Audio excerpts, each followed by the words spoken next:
परम प्रेममय श्री श्री ठाकुर के जानाई आमार सहस्र कोटी प्रणाम। परम पूजनीय जगज्जननी श्री श्री बड़मा और परम पूज्यपाद श्री श्री बरदाकेও जानाई आमार अनुरूप प्रणाम। इष्टप्राण श्रद्धेय सकल दादा और मायेदेर शुभ श्रावण मासेर 30तम दिनेर आरो एकबार सबाइके प्रणाम आमार ओ जयगुरु। 30तम दिन शुनलेई मने हय श्रावण शेष, किन्तु श्रावण शेष हलेও संसारेर जे काजेर दाय दायित्व सेगुलो किन्तु आमादेर शेष हये जाय ना। बड़मार देखानो रास्ताय तार आदर्शे निजेके बिलीन करे सुंदर करे ध्यान दिए तार इष्ट पथे आमादेर चलते हबे, ताहलेई आमरा मंगलेर अधिकारी हये उठते पारबो।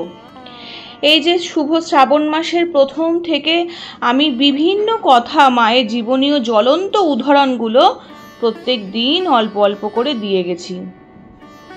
আজকে মা যে রাস্তা আমাদের দেখিয়ে গেছেন, আমাদের সমাজের বুকে যা যা আদর্শ দিয়ে গেছেন সেগুলোকে শুধুমাত্র ইষ্ট মননের মধ্যে দিয়ে ইষ্ট নাম করে স্মরণ করে চলতে হবে। ব্যাস, তাহলেই আর কষ্টের সীমা থাকবে না, দুঃখও থাকবে না। আমরা অন্ধকার ছেড়ে আলোর দিকে এগিয়ে যেতে পারবো। কিভাবে ছেলে মেয়েকে মানুষ করব, কিভাবে সংরক্ষণশীলা হয়ে উঠতে পারবো, কিভাবে স্বামীর যত্ন সেবা করতে পারবো, সেগুলো কিন্তু উনি বারবার দেখিয়ে দিয়ে গেছেন এবং বলে দিয়ে গেছেন। ধ্যান জ্ঞান ছিল তার শুধু স্বামী ও সংসার, তার শ্বশুর বাড়ি। তাই এভাবে যদি আমরা একটু একটু করে চলার চেষ্টা করি আমাদের পরিবারের মধ্যে দিয়ে ঠাকুরকে মাথায় করে, তাহলে আমরাও অনেকটা এগিয়ে যেতে পারবো। আমাদের ইষ্ট কাজ আমরাও মাথায় রেখে ঠিকভাবে চলতে পারবো। আর বাপের বাড়ি মনে করে ঠাকুর বাড়িতে দেওঘরে যেন আমরা যেতে পারি, যাওয়ার চেষ্টা করতে হবে। অনেকেই বলেন ঠাকুর বাড়িতে যেতে পারছি না, দীক্ষা নিয়েছি বহু বছর হয়ে গেল। তা বললে কিন্তু হয় না। ঠাকুর বলে গেছেন, মনি বাপের বাড়ি মনে করে অবশ্যই দেওঘরে বছরে অন্তত একবার এসো। তাতে কি হয় জানেন, এমার্জেন্সিতে যখন লাইটটা নিভে যায়, যখন কারেন্ট চলে যায়, বিদ্যুৎ থাকে না, সেই আলোটা কিন্তু কনস্ট্যান্ট জ্বলতে পারে না। একটা সময় গিয়ে সেই আলো মুখ থুবড়ে পড়ে। তখন আমরা কি করি, আবার যখন কারেন্ট আসে সেটাকে চার্জিং পয়েন্টে প্লাগ করে দিই, চার্জিং দিই, তখন আবার লাইটটা জ্বলে ওঠে। তাই নিজেদেরকেও সেভাবে চার্জের মধ্যে দিয়ে রাখতে হবে সারা বছর।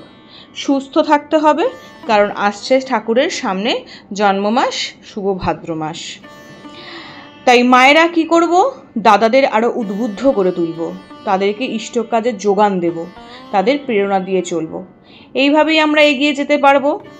সংসারে বিভিন্ন কাজের মধ্যে দিয়ে আমাদের সংসার ধর্মও ঠিক থাকবে, আবার ধর্মকাজও হয়ে যাবে। তাই আর কথা না বাড়িয়ে আজকের আলোচ্য বিষয়টি আমি শুরু করব। শ্রাবণের ঘন ঘটায় আকাশ মেঘাচ্ছন্ন, টুপটাপ বৃষ্টি পড়ছে অনবরত, আবার কখনো হচ্ছে প্রবল বর্ষণ। সারাদিন চলেছে এমনই করেই। নিস্তব্ধ প্রকৃতির বুকে থেকে থেকে শোনা যাচ্ছে আকাশের গুরু গুরু গর্জন। স্নিগ্ধ সরসা ধরিত্রীর বুকে বান ডেকেছে প্রকৃতির সৌন্দর্যে। বর্ষার প্লাবনে বৃষ্টির ধারায় ধুয়ে মুছে গেছে সব মলিনতা, সরে গেছে সব আবর্জনা, দূরে গেছে সকল জীর্ণতা।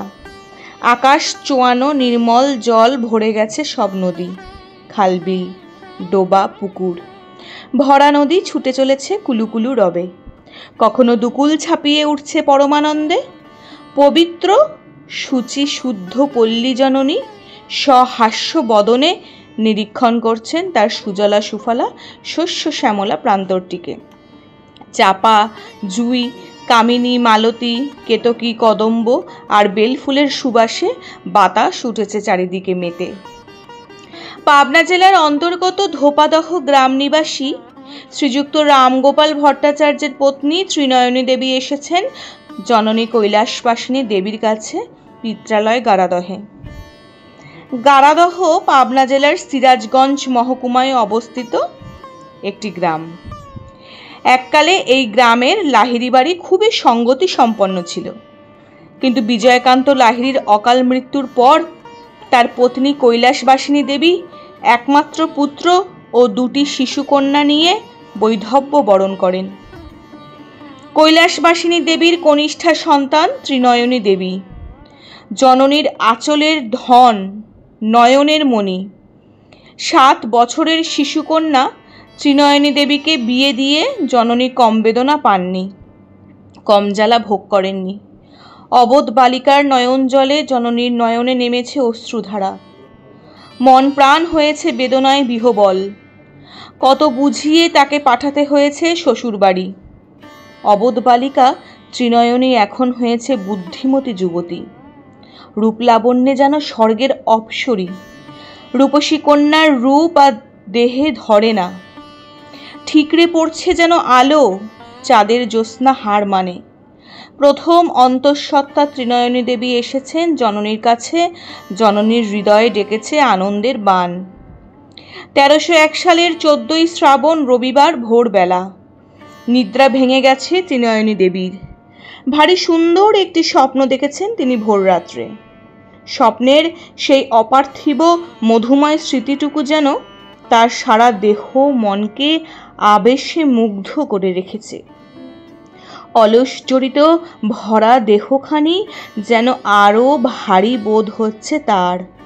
বিছানায় বসে আনমনে ভেবে চলেছেন তিনি সেই স্বপ্নের কথা।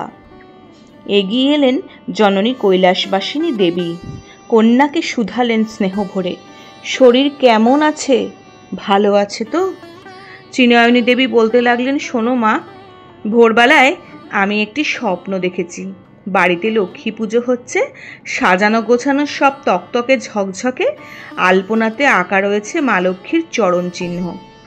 লাল মখমলে ঢাকা রয়েছে লক্ষ্মীর ঝাঁপি, সেই ঝাঁপি থেকে বেরিয়ে আসছে এক পরমা সুন্দরী মেয়ে। মেয়েটির গায়ের রং দুধে আলতায় মেশানো, পা দুখানি আলতা রাঙা, অনিন্দ সুন্দর যেন মুখশ্রী তার। পরনে একখানা লাল পেরে শাড়ি, মেয়েটির গা থেকে যেন আলো ঠিকরে পড়ছে। মেয়েটি ধীরে ধীরে আমার দিকে এগিয়ে আসছে। আমি এক দৃষ্টে তাকিয়ে আছি মেয়েটির দিকে, কিন্তু মেয়েটি আস্তে আস্তে আমার কাছে এসেই মিলিয়ে গেল, আর অমনি আমার ঘুমটাও ভেঙে গেল। কৈলাসবাসিনী দেবী বললেন, খুব ভালো স্বপ্ন, কাউকে বলিস না। সকাল থেকে চলেছে বর্ষার রিমঝিমি, আর থেকে থেকে ঝিমঝিম বেদনায় ত্রিনয়নী দেবীর সুন্দর ঢলঢলে ফর্সা মুখখানিতে পড়েছে কালিমার ছাপ।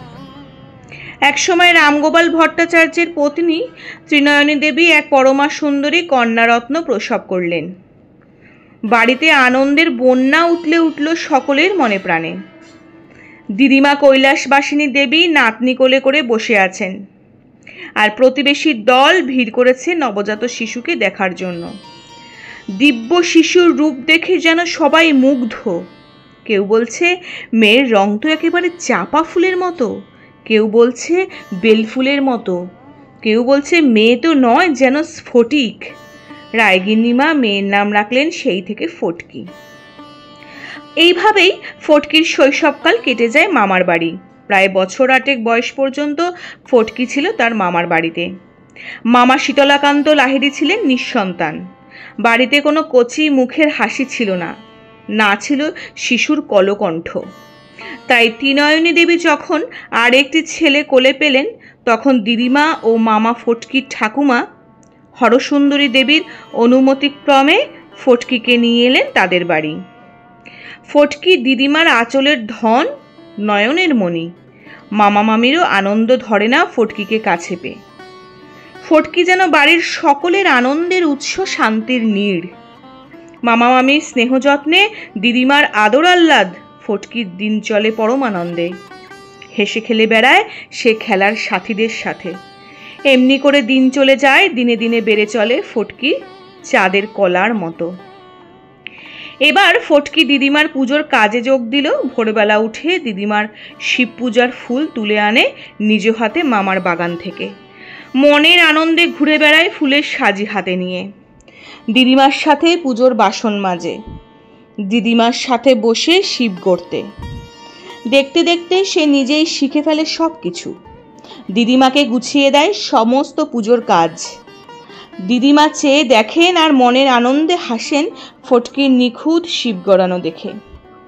মামার বাড়ির আমোদ আহ্লাদ দিন চলে ফটকির পরম আনন্দে। ফটকির চলার ছন্দে বেজে ওঠে পায়ের মল, দুলে ওঠে কানের দুল।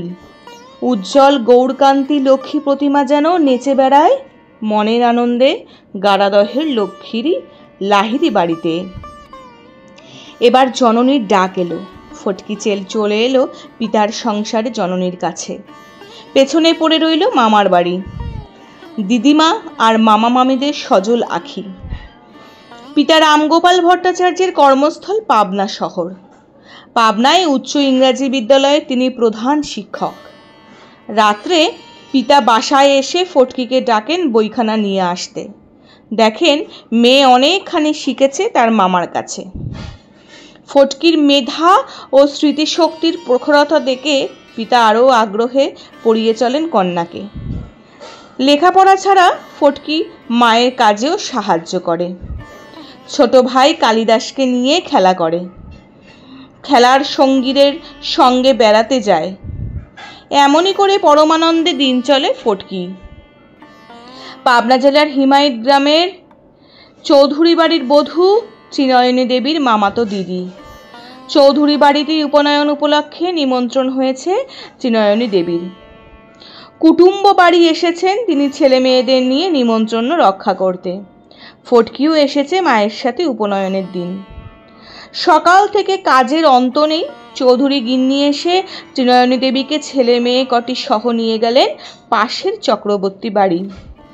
শিবচন্দ্র চক্রবর্তীর শাশুড়ি কৃষ্ণসুন্দরী দেবী সকালে ঘুম থেকে উঠেই এক হাঁড়ি আতপ চালের ফেনা ভাত রান্না করেন, আর ঘরে জাল দেওয়া গাওয়া ঘি দিয়ে সেই ভাত খেতে দেন তার নাতি নাতনিদের। চৌধুরী গিন্নি এসে দাঁড়াতেই কৃষ্ণসুন্দরী দেবী কথা বললেন। আগমনের কারণ জানতে পেরে সাগ্রহে ঠিক করে দিলেন তাদের খাওয়ার জায়গা। ফটকির দিকে চেয়ে বললেন, দাও ওকে বসিয়ে অনুকূলের সঙ্গে, ওর সঙ্গে বসুকও, একসঙ্গে হয়ে যাবে। ত্রিনয়নী দেবী তাকিয়ে দেখলেন ওদিকে একটি 14-15 বছরের কিশোর বালক তাকালো সেদিকে। ফটকিও তাকালো সেই দিকে। উভয়ের দৃষ্টি বিনিময় হয়ে গেল প্রভাত সূর্যের রাঙা আলোতে। কৃষ্ণসুন্দরী দেবী আবারও বলে উঠলেন, দাও না বাছা তোমার বড় মেয়েটিকে আমার বড় নাতি অনুকূলের সঙ্গে বসিয়ে। মাতা কন্যার বাহু ধরে টানে। কিশোর লাফিয়ে ওঠে থালা ছেড়ে। মেয়ে মানুষের সঙ্গে খাবো না আমি। কৌতুকের হাসিতে দিদিমা বলে, না খাবি নে বই কি, দাঁড়া ওই মেয়ের সঙ্গেই তোর বিয়ে দিয়ে দেবো আমি, আনবো ওকেই তোর বউ করে। বালিকার লজ্জিত মুখের দিকে একবার ধ্যাত বলে এক লাফে ঘর থেকে বেরিয়ে গেল বালক অনুকূলচন্দ্র। গৃহিণী দুজন হেসে উঠলেন। পাবনায় ফিরে যাওয়ার দিন স্থির হয়েছে ত্রিনয়নী দেবীর, তাই ফটকি একটু বেড়াচ্ছিল আপন মনে। বাড়ির বাইরে এসে দাঁড়াতেই নজর পড়ল সামনের পেয়ারা গাছের দিকে। বালক অনুকূলচন্দ্র গাছের ডালে বসে পেয়ারা চিবোচ্ছে। গাছের তলায় 3-4টে ছেলে মেয়ে, মাঝে মাঝে 2-4টে ফেলছে নিচে। হঠাৎ একটি ডাসা পেয়ারা এসে পড়ল ফটকির পায়ের কাছে। আনন্দে ফটকি কুড়িয়ে নিল সেটি। পাবনায় ফিরে এলেন ত্রিনয়নী দেবী। পিতা এবার কন্যাকে ভর্তি করে দিলেন পাবনার বালিকা বিদ্যালয়ে। ফটকির ভালো নাম ষোড়শীবালা। ষোড়শীবালায় স্কুলে ভর্তি হয়ে খুবই খুশি। বেশ এগিয়ে চলেছে পড়াশোনা। পাবনার বালিকা বিদ্যালয়ে পড়ে ষোড়শীবালা আর অনুকূলচন্দ্র পড়ে পাবনা ইনস্টিটিউশনে। দুটি স্কুলের রাস্তা মিশেছে এসে এক জায়গাতেই। প্রায়ই এখানে এসে দেখা হয়ে যায় ষোড়শীবালার অনুকূলচন্দ্রের সঙ্গে। অনুকূলচন্দ্রের বয়স এখন 17 বছর। তার মা মনমোহিনী দেবী ব্যস্ত হয়ে পড়লেন পুত্রের বিয়ের জন্য। পিতা শিবচন্দ্ররও মনের ইচ্ছা তাই। প্রতাপপুরের জমিদার বংশের এক পরমা সুন্দরী কন্যার সহিত অনুকূলচন্দ্রের বিয়ে প্রায় ঠিক হয়ে গেল। কন্যাপক্ষের অতি আগ্রহ, পিতা শিবচন্দ্রেরও পছন্দ। যৌতুকও মিলবে ভালো, কিন্তু এই সমস্ত শুনে অনুকূলচন্দ্রের মুখ শুকিয়ে গেল। অনেক চিন্তা ভাবনার পর একখানি অতি পরিচিত বালিকার মুখ তার চোখের সামনে ভেসে উঠল। সে বধূ হয়ে এলে তার জীবনে চলার পথে তো কোনো বাধা আসবেই না, অধিকন্তু চলার পথ হবে মসৃণ, সরল ও সুন্দর। বাড়ির পুরাতন ভৃত্য শশীদাদাকে দিয়ে অনুকূলচন্দ্র মনের কথা জানালো জননীর কাছে। জননী পুত্রের মনোভাব জানতে পেরে এবার স্বামীকে বোঝালেন যে প্রতাপপুরের মেয়েটির চেয়ে পাবনার মেয়েটি বেশি সুন্দরী ও সর্বসুলক্ষণা, খুবই লক্ষ্মীমন্ত দেখা মেয়ে। শিবচন্দ্র চেনেন কন্যার পিতা রামগোপাল ভট্টাচার্যকে, খুবই সৎ লোক তিনি, সৎবংশ বনেদিঘর। বিয়ের উদ্দেশ্য সিদ্ধ হবে পুত্রের মনোমত পত্নী লাভ হলেই। ওদিকে ত্রিনয়নী দেবীরও অনুকূলকে জামাতা করার ইচ্ছা, খুবই পছন্দ তার ছেলেকে। এত রূপগুণ সমন্বিত উদার হৃদয় পৌরুষদীপ্ত ছেলে যদি জোটে, তার ফটকির ভাগ্যে তো তিনি ধন্য। রামগোপালও খুবই ভালো চেনেন অনুকূলকে। গৃহিণীর অনুরোধে রামগোপাল ভট্টাচার্য প্রস্তাব নিয়ে গেলেন শিবচন্দ্র চক্রবর্তীর বাড়ি। প্রস্তাব সাদরে গৃহীত হলো। এবার শুরু হলো মেয়ে দেখার পালা। মেয়ে যেন লক্ষ্মী প্রতিমা, যেমন অপূর্ব সুন্দর গায়ের রং তেমনই গড়ন। সবচেয়ে সুন্দর মেয়ের পা দুখানি যেন চরণ কমল। 1311 সালের 27শে শ্রাবণ সোমবার মহা সাড়ম্বরে অনুকূলচন্দ্রের সাথে ষোড়শীবালার শুভ বিবাহ সম্পন্ন হয়ে গেল। বিয়ের পর নববধূ ষোড়শীবালা এলো শ্বশুর বাড়ি। মাত্র 11 বছরে পা দিয়েছে বধূ, তবু বাড়ন্ত দেহের গড়নে মনে হয় যৌবনের কোণে পা দিয়েছে। দুধে আলতায় গায়ের রং যেন ফুটন্ত পদ্মের পাপড়ি, সারা অঙ্গ ঝরে পড়ছে রূপরাশি। দেখতে দেখতে লক্ষ্মী প্রতিমা, চলন চরিত্র তেমনি নম্র, বিনয়ী, সুষমা মণ্ডিত। জানি না, পারি না কিংবা ঘরে নেই, এই তিনটির কথা কোনো দিন শুনতে পায়নি বধূর মুখে। শাশুড়ি যখনই যে কাজের কথা বলেন তখনই এগিয়ে যায় বধূ। যখনই যে কাজের কথা জিজ্ঞাসা করেন, হ্যাঁ পারি বলে সায় দেয় বধূ। শাশুড়ি নিশ্চিন্তে ঘরের কাজের ভার, রান্নার দায়িত্ব বধূর উপর ছেড়ে দিয়ে বাইরের কাজে চলে যান। কিন্তু ফিরে এসে প্রায়ই দেখেন কাজ সুষ্ঠু ও সুন্দরভাবে সমাপন হয়নি, কিছু না কিছু ভুল ত্রুটি হয়েছেই। সামলে নেন শাশুড়ি। তিনি নিজেই বোঝেন এত অল্প বয়সে কি আর এত সব পারে। আগ্রহ ভরে যে এগিয়ে আসে এই তো বেশি। আবার কোনো দিন একেবারেই জিনিস নষ্ট করে ফেলে বধূ। হালুয়া রাঁধতে গিয়ে সুজি পুড়িয়ে ফেলেছে, সুজি পোড়া গন্ধ বাতাসে ভেসে বেড়াচ্ছে। ছুটে এলেন শাশুড়ি। এ কি করেছো বৌমা, সব যে পুড়ে গেল। লজ্জায় আরক্তিম বদনে ও আনত নয়নে একপাশে সরে দাঁড়ায় বধূ। সত্যিই তো, এতগুলি জিনিস যে নষ্ট করে ফেলেছে সে। এবার শাশুড়ি হালুয়া তৈরি করেন। বধূ দাঁড়িয়ে দেখে আপন মনে, শিখে নেয় ভালো করে, আর কোনো দিন ভুল হয় না। বধূর কাজ শেখার আগ্রহ ও নিরলস কর্মপ্রবণতা দেখে মুগ্ধ হন শাশুড়ি। আরেকটি অভ্যাস ছিল নববধূ ষোড়শীবালার। শাশুড়ির আদেশ ভিন্ন পরিবারের আর কারোর সঙ্গে কোনো কথা বলতো না সে, এমনকি বিনা দোষে কেউ গালাগালি করলেও না, দেওরদের কৌতুক বা অনুরোধেও না। এদিকে অনুকূলচন্দ্র তার আশৈশবের অভ্যাস মতো গ্রামবাসীর সেবা করে চলেন মনের আনন্দে। গ্রামের দিন দুঃখী সকলের তিনি দাদা ঠাকুর। তার করুণায় কত দীনদরিদ্র যে অনাহারে আহারে রোগে ওষুধ পায় তার হিসাব নেই। একদিন অনুকূলচন্দ্র গ্রামের এক জেলের ঘরে গিয়ে দেখেন জেলের ছেলে মৃত্যুশয্যায় শায়িত। জেলে বউ কেঁদে লুটিয়ে পড়ল দাদা ঠাকুরের পায়ে। অনুকূলচন্দ্র দেখলেন এখনই অন্তত 15টি টাকা চাই ছেলেটির চিকিৎসার জন্য। ছেলে অপদ্রক শূন্য হয়ে রয়েছে। অনুকূলচন্দ্রের হাত শূন্য। দ্রুত পদে বাড়ি এসে ষোড়শীবালাকে বললেন, বড় বউ, তোমার কানের মাকড়ি দুটো দেবে, খুবই দরকার ছিল। ষোড়শীবালা তক্ষুনি কানের সোনার মাকড়ি দুটো তুলে দিলেন স্বামীর হাতে। অনুকূলচন্দ্র মাকড়ি দুটোর শ্যাকরার দোকানে বন্ধক রেখে জেলে পুত্রের চিকিৎসার ব্যবস্থা করলেন। মনমোহিনী দেবী শত জিজ্ঞাসাতেও কানের মাকড়ির হদিশ পেলেন না বধূর কাছে। শেষে যেদিন জেলে বউ মাকড়ি দুটো দিয়ে যায় মনমোহিনী দেবীর হাতে, সেদিন তিনি সব জানতে পারলেন। এই ছিলেন আমাদের জগৎজননী শ্রী শ্রী বড়মা, যে কোনো দিনও কোনো কিছু না বলতে শেখেননি, বা কখনো কোনো কিছু ঠাকুরের আদেশ পেলে সেটাকে অমান্য বা অগ্রাহ্য করেননি। সংসারের মঙ্গল কামনায় বা সমাজের মঙ্গল কামনায় যেটুকু যা করা লাগে সব সময় তিনি সেই জন্য নিজেকে প্রস্তুত রাখতেন। কারোর দুঃখ কষ্ট তিনি কখনোই সহ্য করতে পারতেন না। চেষ্টা করতেন নিজেকে যতটা সম্ভব বিকিয়ে দিয়ে তাদেরকে সেবা করা যায়, তাদের সমস্যার সমাধান করা যায়। আর এইভাবেই তিনি শ্রী শ্রী ঠাকুরকে ইষ্টকাজে যোগান দেওয়ার চেষ্টা করতেন, সমস্ত ভক্তবৃন্দদের, ভক্তমণ্ডলীদের সামলে। তাই আমরা যদি এভাবেই নিজেদেরকে চলার চেষ্টা করি সংসারে রেখে ঠিকভাবে, আমরাও পারবো। না বলে কিছু হয় না, পারবো না বা অধৈর্য হয়ে পড়লাম, বিরক্তি প্রকাশ করলাম, ক্রোধ দেখালাম, তা কিন্তু চলবে না। নিশ্চয়ই পারবো সময়ের সাথে সাথে শ্রী শ্রী ঠাকুরকে স্মরণে মননের মধ্যে দিয়ে ইষ্টকাজে আরও এগিয়ে যেতে। আজ এই পর্যন্তই। সবাই সুস্থ ভালো থাকবেন। সবাইকে জানাই আরও একবার আমার প্রণাম ও অন্তর্নিহিত জয়গুরু। বন্দে পুরুষোত্তমম।